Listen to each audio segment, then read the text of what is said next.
movie fans, and welcome back to my channel. Yesterday, I gave you guys my top 10 best movies on Netflix in 2018. Those were my personal favorites.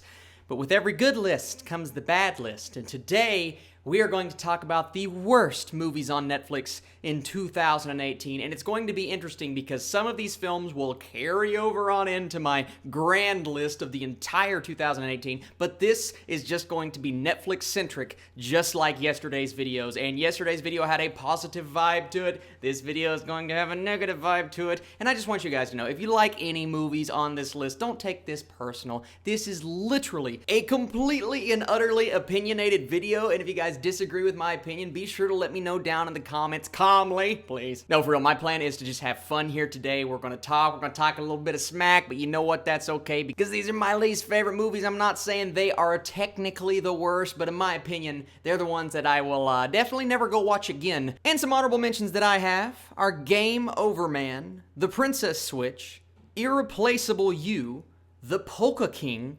Ibiza, and Extinction. I actually did a last minute pivot. This was an honorable mention, but the more I kind of dove into what this movie was, the more I kind of got angry, and I'm like, you know what, Austin, what are you doing? Move number 10 from your honorable mention spot and put this movie at number 10, and that is How It Ends. And my biggest issue with this movie, ironically, is how it ended. The complete and utter misfire that ending was, and the entire movie is just very slow. There's not a lot going on. It's not the worst movie I've seen this year, and it definitely won't make my top 10 worst of the year overall, but in Netflix terms, it's one of the movies on Netflix that I just watched, and I'm like, I wish I wouldn't have woke up this early, and I wish I didn't have to review these movies every single Friday. You get that mentality when you watch bad movies over and over and over, but How It Ends, while it had some good performances and some good aspects, it's just so long, so drawn out. It's this road trip film that never really seems to go anywhere, and that ending, that final shot, my goodness, you literally just cut off right when the film starts to get decently good, and the entire final scene, there's this weird guy that shows up, and there's this event that happens. I don't want to give away any spoilers, just in case you haven't seen it, but if you haven't noticed, you shouldn't see it.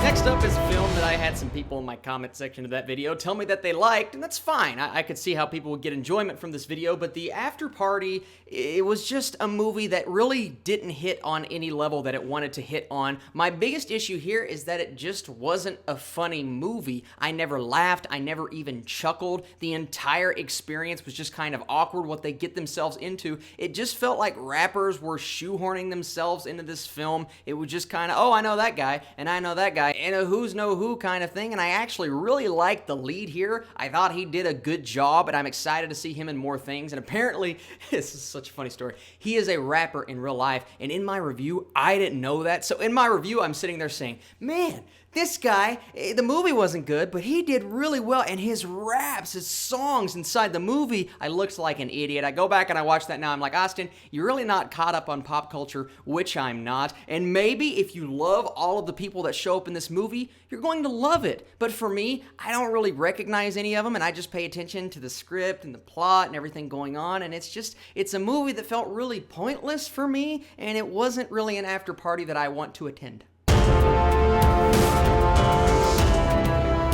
At number 8, we have a film that I was anticipating. This was one that is probably going to end up on a lot of people's most disappointing lists, and that is Mute. Mute is a great director, a really great concept, and great people involved. You have Skarsgård, you have Paul Rudd, you have a great cast. Where did this film go wrong? I like Duncan Jones. The majority of his films work really well for me. Moon, and you have that tie-in here. This is apparently part of a bigger universe, and I believe this is the second film in that universe. I just wish it would have been executed better. I was bored throughout the entire film. His adventure did not interest me that much. He was not a powerful character. He was not one that you can get emotionally connected to just because he was so stale. He was so stoic throughout the entire movie, and then you get those side characters, and listen, I am a huge fan of Justin Theroux. I love Justin Theroux, but not in this movie. I hated his character in this. It's all coming back to me now. I hated his character in this film. The more I thought about how much the movie bugged me, the more it all came back to his character. And he was just so annoying. And that entire side plot, as good as Paul Rudd is in this film, it's just all useless, and Mute, to me, is just a useless movie, not one that I will ever go back to. Next up is a film that I had no anticipation for. I did not even see a trailer for it. I woke up that morning and said, all right, what's the new Netflix movie? Oh no, it's a low-budget horror film. This isn't going to be good, and that's Malevolent, otherwise known as what I called it in my, I believe, The Nun review, Malevolent. I thought that was really funny too. It's like a reminiscing video of me and all of my old reviews. Regardless, Malevolent was just a straight-up, boring, slow, long, drawn-out film, and the movie's not even that long. Everything that happens in that third act is completely predictable, and that entire sequence where the guy runs and he gets attacked in the back, and you're like, oh, that guy is clearly dead, and then he ends up in the hospital bed. I don't care if I'm spoiling this movie, and you should not either, because you should just never watch it. And here's a funny story before I move on to the next film. Don't ever watch this movie. It's completely useless and pointless. But I believe, and I don't know this to be fact, but someone commented on my video kind of defending the film, but they were also telling me that they respect my opinion. I'm like, oh, this name looks really familiar. And then I go on one of my buddy's YouTube pages, and that same comment is on there. This was either the director, because this was the name of the director. It was him who commented, apparently. It was either the director commenting or someone who is a huge fan of the director. Regardless, if the director actually saw my review, hopefully he'll make a better movie in the future.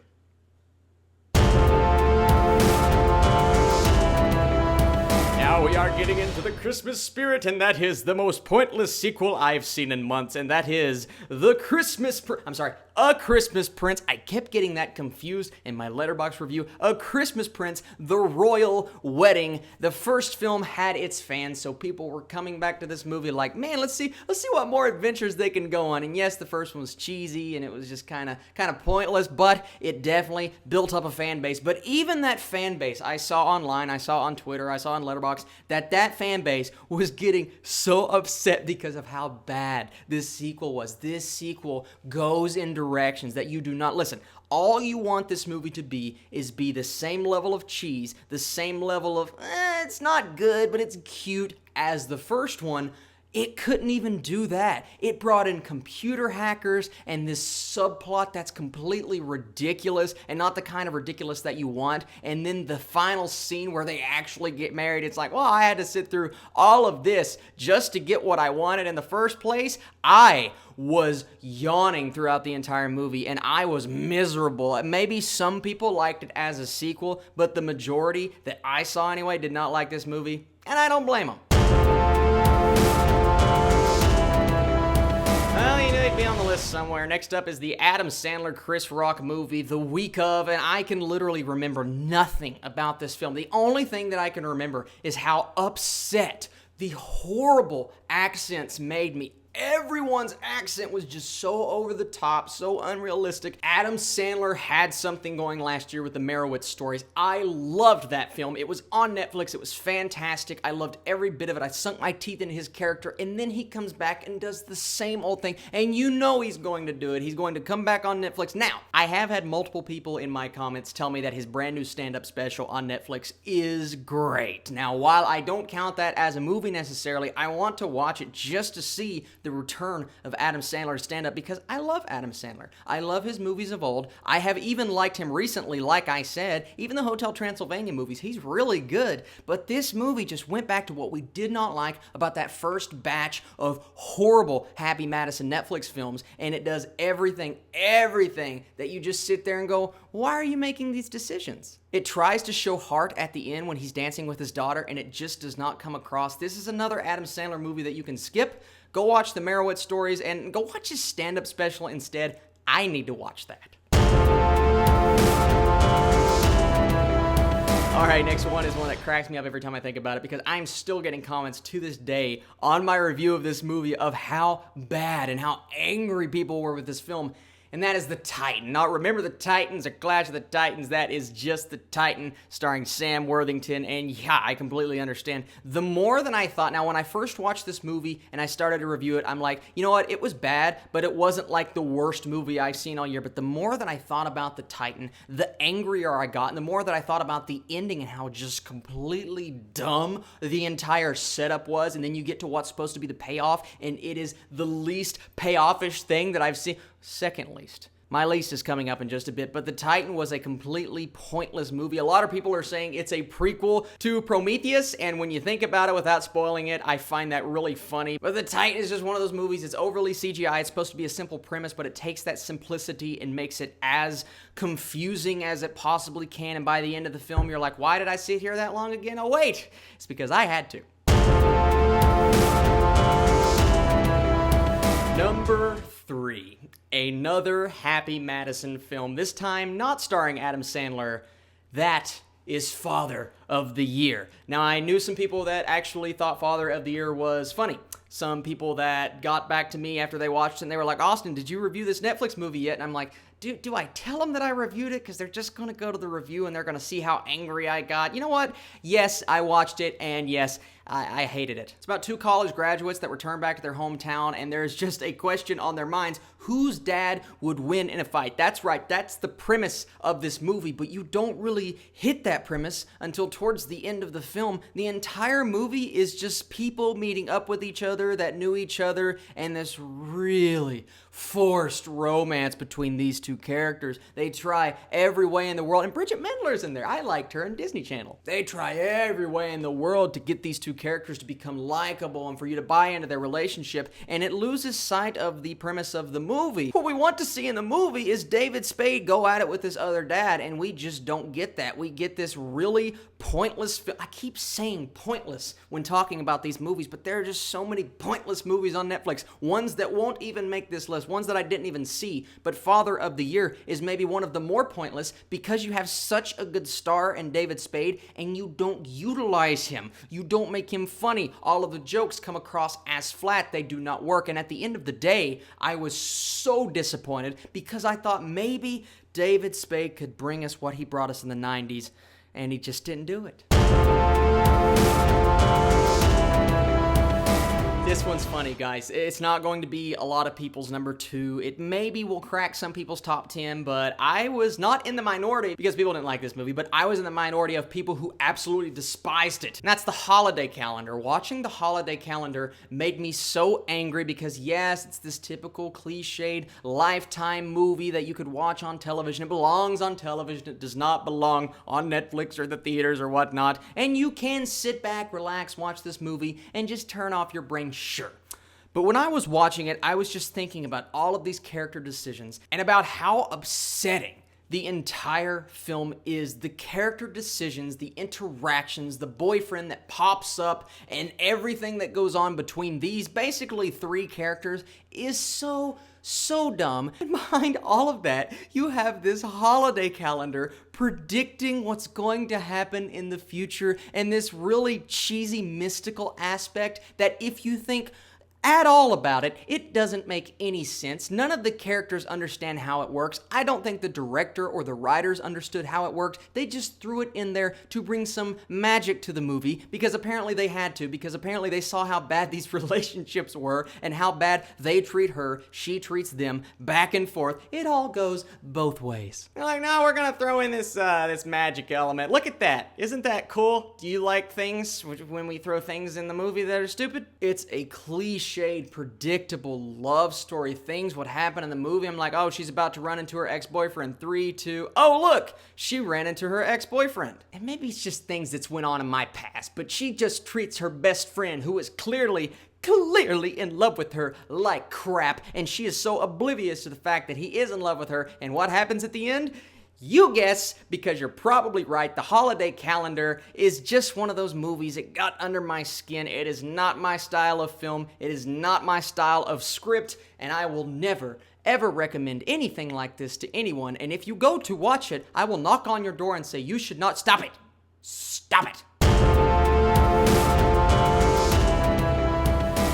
We have reached reached #1 on my worst Netflix movies of the year. This has been a very cathartic experience. I've enjoyed getting all of this negativity off my chest because you know what? It's Christmas time, it's the holiday season, it's the New Year's, and I don't need to be full of this negativity anymore. Once I do my top 10 worst of the entire year, I'm going to be a very, very happy man until I have to watch the next bad Netflix movie. But we are talking about my #1 least favorite Netflix movie of the year, and that was one of the first Netflix movies of the year. You guys know what I'm talking about. That is The Open House, the most pointless, irrelevant, dumb, horribly written, horribly directed horror movie that I have seen in a long time. And I want to start off by saying Dylan Minnette is a really good actor. He's been in some things that I love, like Don't Breathe and Prisoners and The Disaster Artist, and I really like him as an actor. Why he made this decision, I have absolutely no idea. This film is one of the dumbest movies that tries its very best to build suspense. The one thing positively that I can say about it is that it wasn't shot horribly, but just because something looks good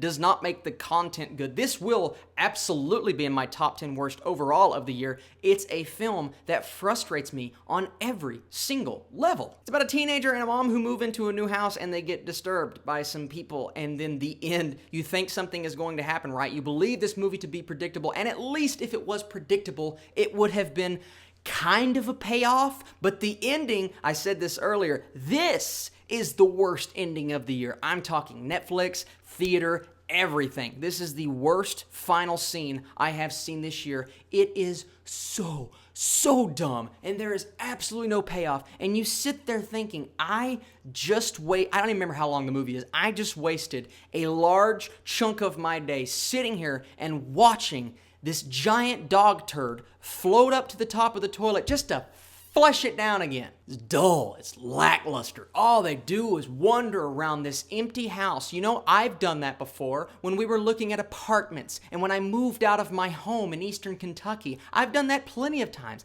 I don't need to watch a movie of people walking around an empty house. I don't need to see that. It's so bad.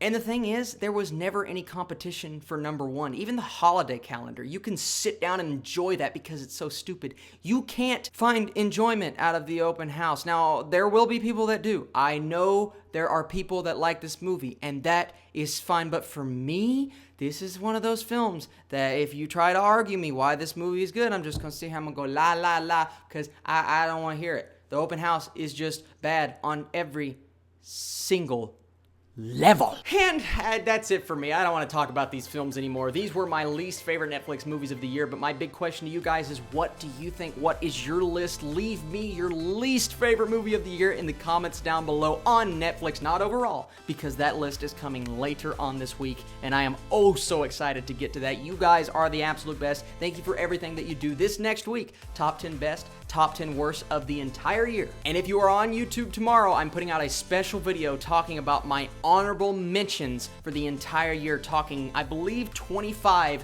through 11. So you're not just getting my top 10, you're getting basically my top 25 favorite films of the year. You guys are the absolute best, and I'll catch you later.